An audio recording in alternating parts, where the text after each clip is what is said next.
my fellow Americans. It's been 343 days since the virus that has ravaged our nation tragically claimed its first life. On February the 6th in 2020, Patricia Dowd took her last breath at home under the California sun in Santa Clara. She was 57 years old, a beloved wife, mother, daughter, sister. She never knew she had the virus at the time when most folks never heard about the virus. But just like that, she was gone. And almost exactly 1 year later, nearly 400,000 of our fellow Americans have met the same cruel fate. Countless families and friends left behind with unrelenting grief and guilt, anger and frustration. And the emptiness felt by the loss of life is compounded by the loss of our way of life.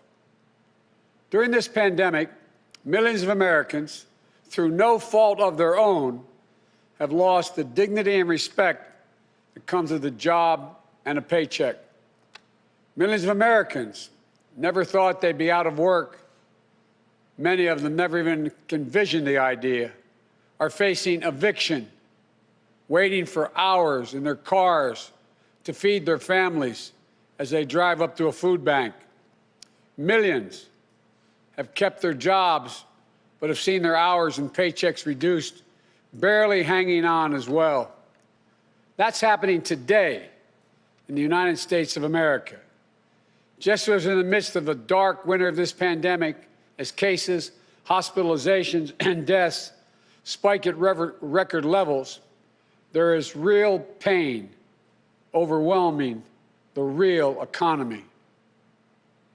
One where people rely on paychecks, not their investments, to pay for their bills and their meals and their children's needs. You won't see this pain if your scorecard is how things are going on Wall Street. But you will see it very clearly if you examine what the twin crises of a pandemic and this sinking economy have laid bare. The growing divide between those few people at the very top who are doing quite well in this economy and the rest of America. Just since this pandemic began, the wealth of the top 1% of the nation has grown roughly $1.5 trillion since the end of last year, 4 times the amount for the entire bottom 50% of American wage earners. Some 18 million Americans are still relying on unemployment insurance. Some 400,000 small businesses have permanently closed their doors.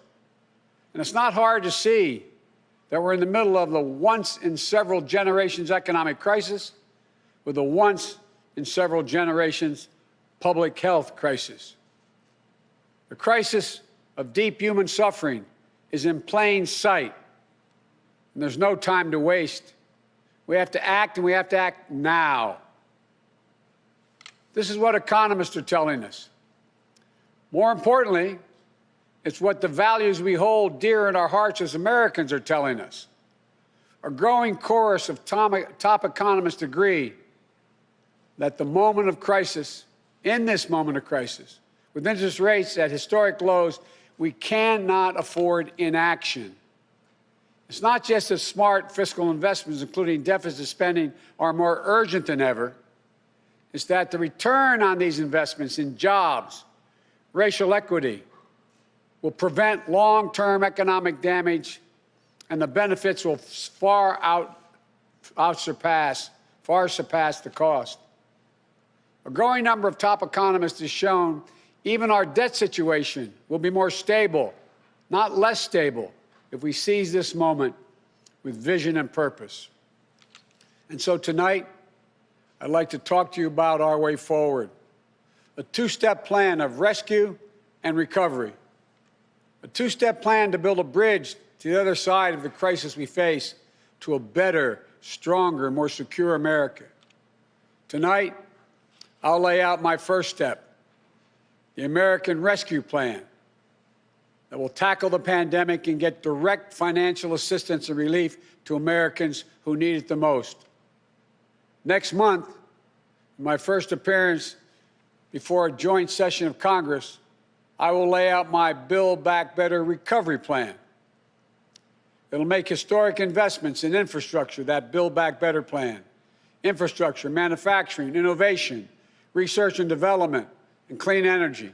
Investments in a caregiving economy and in skills and training needed by our workers to be able to compete and win in the global economy of the coming years.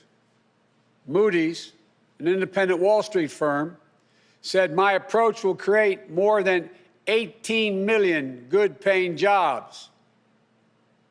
Our rescue and recovery plan is a path forward with both seriousness of purpose and a clear plan, with transparency and accountability, with a call for unity that is equally necessary.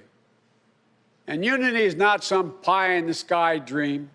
It's a practical step to getting the things we have to get done as a country get done together. As I said when it passed in December, the bipartisan COVID-19 relief package was a very important first step. And I'm grateful for the Democrats, Republicans, and independent members of Congress who came together to get it done. But I said at the time, it's just a down payment. We need more action, more bipartisanship, and we need to move quickly. We need to move fast. Our rescue plan starts aggressively in order to speed up our national COVID-19 response. The vaccines offer so much hope, and we're grateful to the scientists and researchers and everyone who participated in the clinical trials. We're also grateful for the rigorous review and testing that has led to millions of people around the world already being vaccinated safely. But the vaccine rollout in the United States has been a dismal failure thus far. Tomorrow, I will lay out our vaccination plan to correct course and meet our goal of 100 million shots at the end of my first 100 days as president. This will be one of the most challenging operational efforts we have ever undertaken as a nation. We'll have to move heaven and earth to get more people vaccinated, to create more places for them to get vaccinated, to mobilize more medical teams to get shots in people's arms, to increase vaccine supply, and to get it out the door as fast as possible. We'll also do everything we can to keep our educators and students safe, to safely reopen a majority of our K-8 schools by the end of the first 100 days. We can do this if we give the school districts, the schools themselves, the communities, the states, the clear guidance they need, as well as the resources they need that they can't afford right now because of the economic dilemma they're in. That means more testing and transportation, additional cleaning and sanitizing services in those schools, protective equipment and ventilation systems in those schools. We need to make sure that workers who have COVID-19 symptoms are quarantined, and those who need to take care of their family members with COVID-19 symptoms should be able to stay home from work and still get paid. This will reduce the spread of the virus and make sure workers get the support they need to maintain their families. But we need about $400 billion in funding from Congress to make all of what I just said happen. It's a great deal, but I'm convinced we are ready to get this done. The very health of our nation is at stake. Our rescue plan also includes immediate relief to Americans hardest hit and most in need. We will finish the job of getting a total of $2,000 in cash relief to people who need it the most. The $600 already appropriated is simply not enough. You just have to choose between paying rent and putting food on the table. Even for those who've kept their jobs, these checks are really important. You see, if you're an American worker making $40,000 a year with less than $400 in savings, maybe you've lost hours, or maybe you're doing fewer shifts, driving a truck or caring for the kids or the elderly. You're out there putting your life on the line to work during this pandemic and worried every week that you'll get sick, lose your job, or worse. $2,000 is going to go a long way to ease that pain. We'll also provide more peace of mind for struggling families by extending unemployment insurance beyond the end of March for millions of workers. That means that 18 million Americans currently relying on unemployment benefits while they look for work can count on these checks continuing to be there. Plus, there will be a $400 per week supplement so people can make ends meet. This gets money quickly into the pockets of millions of Americans who will spend it immediately on food and rent and other basic needs. As the economists tell us, that helps the whole economy grow. We'll also tackle the growing hunger crisis in America. As I speak, and the Vice President-elect has spoken to this many times, 1 in 7 households in America, more than 1 in 5 Black and Latino households in America, report they don't have enough food to eat. This includes 30 million adults and as many as 12 million children. It's wrong. It's tragic. It's unnecessary. It's unacceptable. So we're going to extend emergency nutritional assistance for 43 million children and their families enrolled in the SNAP program through the rest of this year. We'll help hard-hit restaurants prepare meals for the hungry, provide food for the families who need it. We will invest $3 billion in making sure mothers and their young children have the nutrition they need. This will not only meet our moral obligation we have to one another, but it will also spur our economic growth, get restaurants and workers back on the job.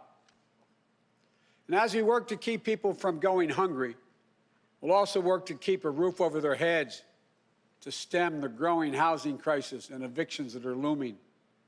Approximately 14 million Americans have fallen behind on rent, many at risk of eviction. If we don't act now, there'll be a wave of evictions and foreclosures in the coming months as the pandemic rages on. This would overwhelm emergency shelters, increase COVID-19 infections as people have nowhere to go and can't socially distance. Next week, we'll take action to extend nationwide restrictions on evictions and foreclosures. This will provide more than 25 million Americans greater stability instead of living on the edge every single month. And I'm asking Congress to do its part by funding rental assistance for 14 million hard-hit families and tenants. It will also be a bridge to economic recovery for countless mom-and-pop landlords. These crises are straining the budgets of states and cities and tribal communities that are forced to consider layoff and service restrictions of the most needed workers. It means that people putting their lives at risk are the very people now at risk of losing their jobs. Police officers, firefighters, all first responders, nurses, educators. You know, over the last year alone, over 600,000 educators have lost their jobs in our cities and towns. Our rescue plan will provide emergency funding to keep these essential workers on the job and maintain essential services. It will ensure that vaccines are administered and schools can reopen. Vice President-elect Harris and I have been speaking with county officials, mayors, governors of both parties on a regular basis. We're ready to work with them, help them get the relief they need. Our rescue plan will also help small businesses that are the engines of our economic growth, our economy as a whole, the glue that holds communities together as well. But they're hurting badly. And you realize they account for nearly half of the entire total U.S. workforce. Our rescue plan will provide flexible grants to help those hardest hit small businesses survive the pandemic, and the low-cost capital that will help entrepreneurs of all backgrounds create and maintain jobs, plus provide the essential goods and services that communities depend upon. Last week, I laid out how we'll make sure that our emergency small business relief is distributed swiftly and equitably, unlike the first time around. We're going to focus on small businesses on Main Street. We'll focus on minority-owned small businesses, women-owned small businesses, and finally having equal access to the resources they need to reopen and to rebuild. And we will be responsible with taxpayers' dollars, ensuring accountability that reduces waste and fraud and abuse like we did in the Recovery Act that I administered in our administration. Direct cash payments, extended unemployment insurance, rent relief, food assistance, keeping essential frontline workers on the job, aid to small businesses. These are the key elements to the American Rescue Plan that would lift 12 million Americans out of poverty and cut child poverty in half. That's 5 million children lifted out of poverty if we move. Our plan will reduce poverty in the Black community by 1/3, reduce poverty in the Hispanic community by almost 40%. And includes much more, like an increase in the minimum wage to at least $15 an hour. People tell me that's going to be hard to pass. Florida just passed it. As divided as that state is, they just passed it. The rest of the country is ready to move as well. It should be a national minimum wage of $15 an hour. No one working 40 hours a week should live below the poverty line. And that's what it means. If you work for less than $15 an hour and work 40 hours a week, you're living in poverty. It includes access to affordable child care that will enable parents, particularly women, to get back to work. I look forward to working with members of Congress of both parties to move quickly to get the American Rescue Plan to the American people. And then we can move with equal urgency and bipartisanship to my Build Back Better recovery plan that I will call for next month to generate even more economic growth. American manufacturing was the arsenal of democracy in World War II. It will be so again. Imagine a future made in America, all made in America, and all by Americans. We'll use taxpayers' dollars to rebuild America. We'll buy American products, supporting millions of American manufacturing jobs, enhancing our competitive strength in an increasingly competitive world. Imagine historic investments in research and development to sharpen America's innovative edge in markets where global leadership is up for grabs, markets like the battery technology, artificial intelligence, biotechnology, clean energy. Imagine confronting the climate crisis with American jobs and ingenuity leading the world. It's time to stop talking about infrastructure and to finally start building an infrastructure so we can be more competitive. Millions of good-paying jobs that put Americans to work rebuilding our roads, our bridges, our ports, to make them more climate resilient, to make them faster, cheaper, cleaner, to transport American-made goods across our country and around the world. That's how we compete. And imagine millions of jobs in a caregiving economy to ease the financial burden of caring for young children and aged loved ones. Let's make sure our caregivers, mostly women, women of color, immigrants, have the same pay and dignity that they deserve. So we can do these bold, practical things now. You know, I know what I just described does not come cheaply, but failure to do so will cost us dearly. The consensus among leading economists is we simply cannot afford not to do what I'm proposing. Independent, respected institutions from around the world, from the Federal Reserve to the International Monetary Fund, have underscored the urgency. Even Wall Street firms have reinforced the logic. If we invest now boldly, smartly, and with unwavering focus on American workers and families, we will strengthen our economy, reduce inequity, and put our nation's long-term finances on the most sustainable course. And where we're making permanent investments, recurring investments, as I said in the campaign trail, we will pay for them by making sure that everyone pays their fair share, not punishing anybody. can do it without punishing a single person by closing tax loopholes for companies that ship jobs overseas, or to allow American companies, 90 of them, the top Fortune 500, to pay zero in federal income taxes, asking everyone to pay their fair share at the top so we can make permanent investments to rescue and rebuild America. It's the right thing for our economy. It's the fair thing. It's the decent thing to do. We not only have an economic imperative to act now, I believe we have a moral obligation. In this pandemic, in America, we cannot let people go hungry. We cannot let people get evicted. We cannot watch nurses, educators, and others lose their jobs. We so badly need them. We must act now and act decisively.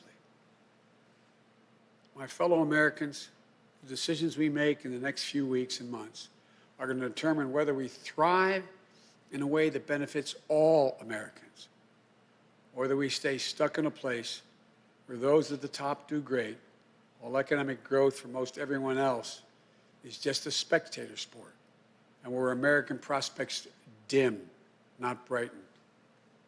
These investments will determine whether we reassert American leadership and outcompete our competitors in the global economy. We're better equipped to do this than any nation in the world. Or whether we watch them catch up and pass us by. Together, I know which path we'll choose. And that includes all Americans, so we can own the 21st century. But even with all these bold steps, it's going to take time to get where we need to be. There will be stumbles, but I will always be honest with you about both the progress we're making and what setbacks we meet. And there will, and here's the deal, the more people we vaccinate, the faster we do it, the sooner we can save lives and put this pandemic behind us and get back to our lives and our loved ones. And the sooner we can rescue and rebuild the American economy, the biggest and most profitable engine in the world. I know it's been nearly a year that tested us beyond measure. For all of you who have lost someone, my heart goes out to you. I know that feeling looking at that empty chair across the table. All of you who've fallen on hard times, I know you can never get back what you lost. But as your president, I know that every day matters and every person matters. From the very first to the nearly 400,000 lost American souls and counting, to the millions of you just looking for a fighting chance in this economy, I promise you, we will not forget you. We understand what you're going through. We will never, ever give up. And we will come back. We'll come back together. Well, we didn't get into all this overnight. We won't get out of it overnight. And we can't do it as a separated and divided nation. The only way we can do it is to come together as fellow Americans, as neighbors, as the United States of America. And when we do, there's nothing beyond our capacity. I've said this many times. When America acts as one, there's never been a single thing we've been unable to do, no matter how consequential the issue has been. Out of all the peril of this moment, I want you to know, I give him a word, I see the promise as well. We've seen clearly what we face now. And I remain so optimistic about America. As optimistic as I've ever been. We have everything we need, but the will must be demonstrated. So come Wednesday, we begin a new chapter. The Vice President-elect and I will do our best to meet all the expectations you have for the country and the expectations we have for it. I'm confident. I am truly confident. Together, we can get this done and come out better off than when we went into this crisis. God bless you all, and may God protect our troops.